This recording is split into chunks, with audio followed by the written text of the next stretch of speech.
Vasudevaya. Om Namo Bhagavate Vasudevaya. Narayanam Namaskritya Naram Jayam Narottamam Devim Saraswatim Vyasam Tato Jayamudire Nashtaprayeshu Bhadreshu Nityam Bhagavata Sevaya Bhagavati Uttam Shloke Bhaktir Bhakti Nashtaki. So continuing with the discussion on Srimad Bhagavatam, Canto 11, Chapter 13, the Hans Avatar answers the questions of the sons of Brahma. Text 36 onwards. Deham cha nashwaram avasthitam uttitam va siddho na pashyati yato adhyagamat swarupam devadapetam at devavashad upetam vaso yatha parikritam madira madanda. Just as a drunken man does not notice if he is wearing his coat or shirt, similarly, one who is perfect in self-realization and who has thus achieved his eternal identity does not notice whether the temporary body is sitting or standing. Indeed, if by God's will the body is finished, or if by God's will he obtains a new body, a self-realized soul does not notice. Just as a drunken man does not notice the situation of his outward dress. Well, little a weird kind of example or analogy, but just to understand, of course, the self-realized soul is not drunk, but it just has to make us understand. A Krishna conscious person who has achieved his spiritual identity does not accept sense gratification in the material world as a goal of his life.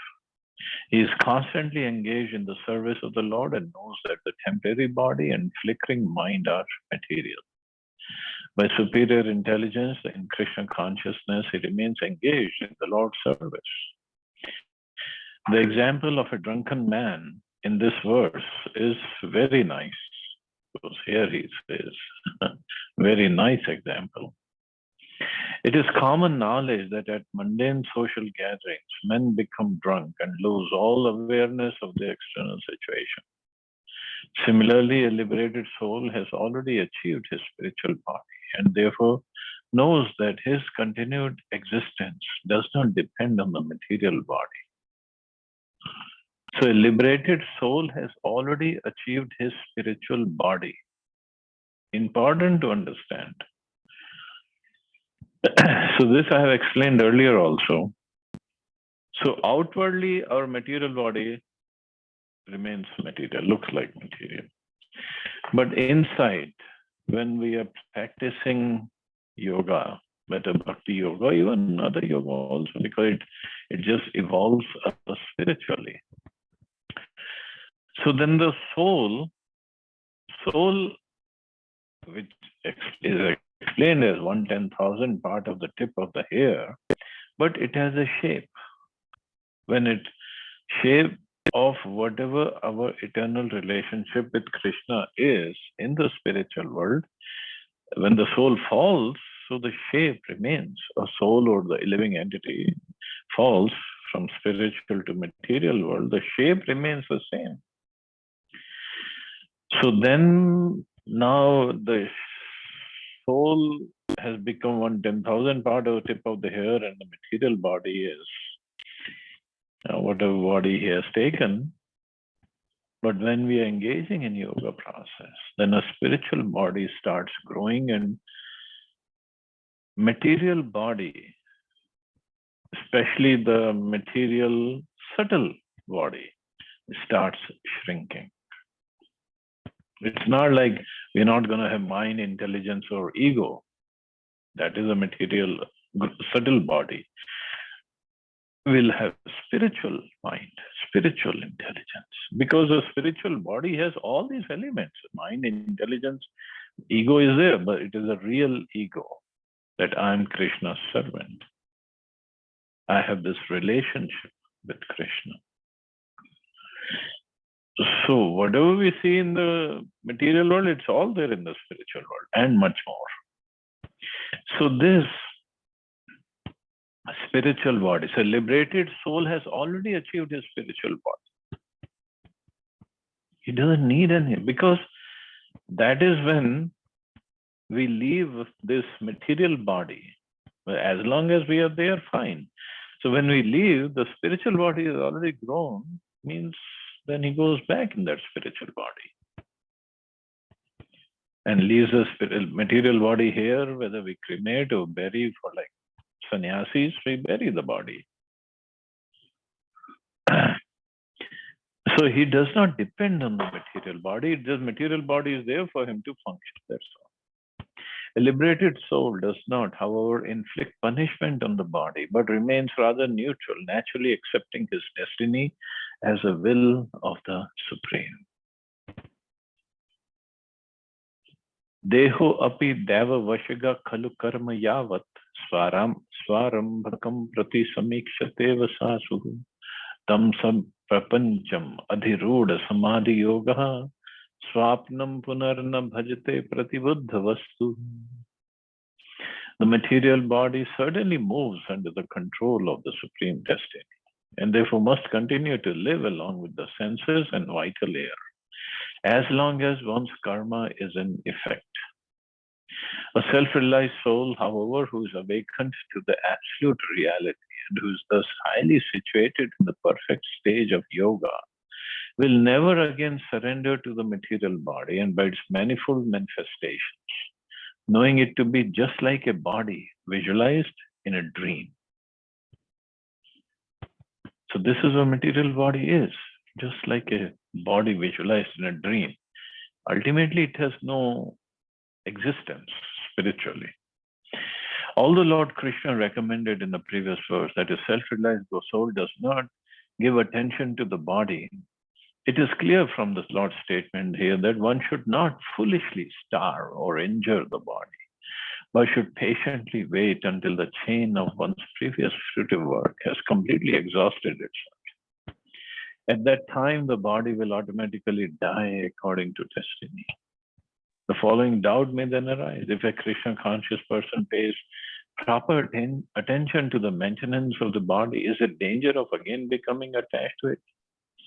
Lord Krishna has stated that one who is highly elevated in Krishna consciousness, having understood Lord Krishna to be the actual vastu or reality, never again surrenders to the illusory identification with the material body, which is just like the body seen in a dream. So he does not identify, but for just like Prabhupada used to do, he took care of his material body by either massage or morning walk, and if he had to take medicines, because his purpose was fixed that he had to preach. So he wasn't living for himself; he was living for others, all of us actually. To give his books so we could read and make progress. Maya taduktam vo vipra guhyam yat sankhya yogayo janitamaagatam yagyam yushmad dharma vivakshaya. My dear Brahmins, I have now explained to you the confidential knowledge of Sankhya by which one philosophically distinguishes matter from spirit, and of Ashtanga Yoga by which one links up with the Supreme. So in Ashtanga Yoga, he said that one should concentrate on me or Krishna.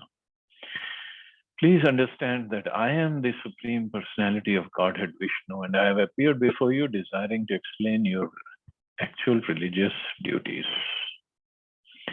To increase the faith of Lord Brahma's sons and establish the prestige of his teachings, Lord Krishna now formally identifies himself as the Supreme Personality of Godhead Vishnu.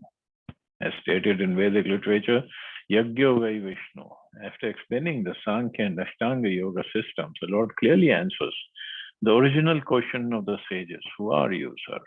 Thus, Lord Brahma and his sons were enlightened by Lord Hansa. Aham yogasya sankhyasya satyasya artasya tejasa parayanam dujashresha shriya kirter damasya cha. O best of the Brahmins, please know that I am the supreme shelter of the yoga system, analytic philosophy, virtuous actions, truthful religious principles, power, beauty, fame, and self-control. According to Srila Sridhar Swami, the synonymous words Satyasya and Ritasya refer to respectively the proper or virtuous execution of religious principles and a convincing presentation of religion. Srila Vishwanath Chakravarti Thakur points out that the sons of Brahma were struck with wonder at the presentation of the Supreme Personality of Godhead and were thinking, what wonderful knowledge we have just heard. The Lord, recognizing the astonishment, spoke this verse to confirm their understanding of Him. That ultimately it's all Krishna was a supreme shelter of everything, and perfection or all the knowledge, all the yoga system, everything ends in Krishna. Mam bhajanti guna sarve nirgunam nirpekshakam suhridam priyamatmanam samya sangadayava gunaha. All superior transcendental qualities such as being beyond the modes of nature, detached, the well-wisher, the most dear, the super soul, equally situated everywhere, and free from material entanglement. All such qualities, free from the transformation of material qualities, find their shelter and worshipable object in me.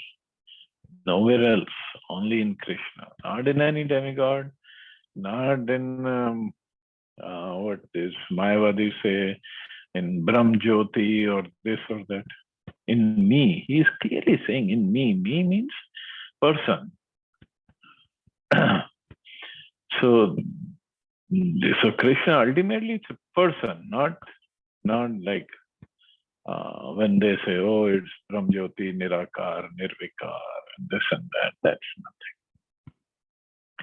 Because in the previous verse, Lord Krishna explained his exalted nature, the sons of Brahma might have slightly doubted the Lord's position, thinking that they had detected some pride within the Lord's mind. Therefore, they may have doubted the instruction they had just received from Lord Hansa. Anticipating any such reluctance, the Lord immediately clarifies the situation.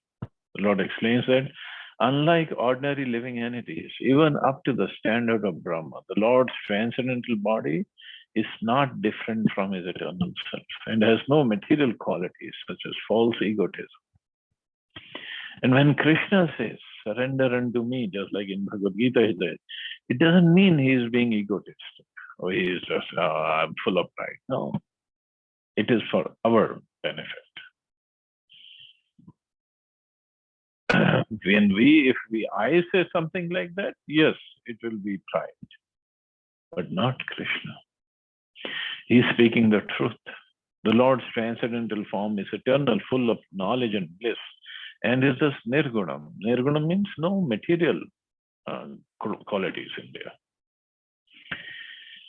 Because the Lord completely ignores the so-called enjoyment offered by the illusory energy, he is called a nirapekshita. And being the best well-wisher of his devotees, he is called suhritam.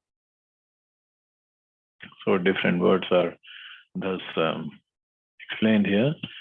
Srila Madhvacharya has quoted from Kal Samhita as follows. The demigods are not actually perfectly endowed with transcendental qualities. Indeed, their opulences are limited, and therefore they worship the Supreme Personality of Godhead, the Absolute Truth, who is simultaneously free of all material qualities and completely endowed with all transcendental qualities which exist in his personal body. So that is Krishna. Everything is transcendental about him. Iti mechina sandeha munyasana kadaya sabhajayitva parya bhaktya grinat samstava. Lord Krishna continued, my dear Uddhava, thus all of the doubts of the sages headed by Sanak were destroyed by my words. Fully worshipping me with transcendental love and devotion, they chanted my glories with excellent hymns. Tarham pujita samyak sansata paramarshishvi pratyaya swakam dhamma pashyata parameshtina. The greatest of sages, headed by Shanak Rishi, thus perfectly worshipped and glorified me. And as Lord Brahma looked on, I returned to my own abode. So thus ends the purport to 13th chapter, 11th canto of Srimad Bhagavatam. entitled The Hansa Avatar Answers the Questions of the Sons of Brahma. Any questions or comments?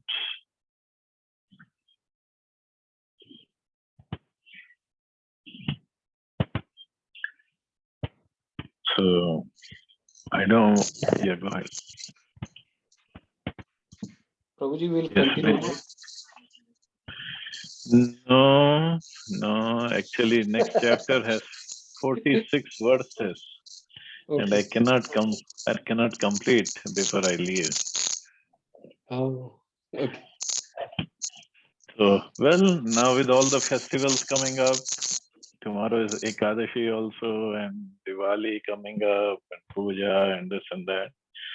So you all enjoy your days, and I guess I'll see you all on 30th.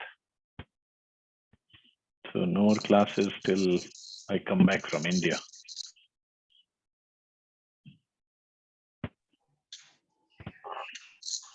That's a huge gap, Prabhuji. Yeah, I Almost. cannot complete the chapter. It doesn't make sense to start and leave it in the middle. Yeah. Okay, so you all have a wonderful, safe day and enjoy your festivals. And I'm looking forward to seeing you all. Hare Krishna. Jai Srila Prabhupada. Same here, Hare Prabhuji. Krishna. Thank you very much. Definitely.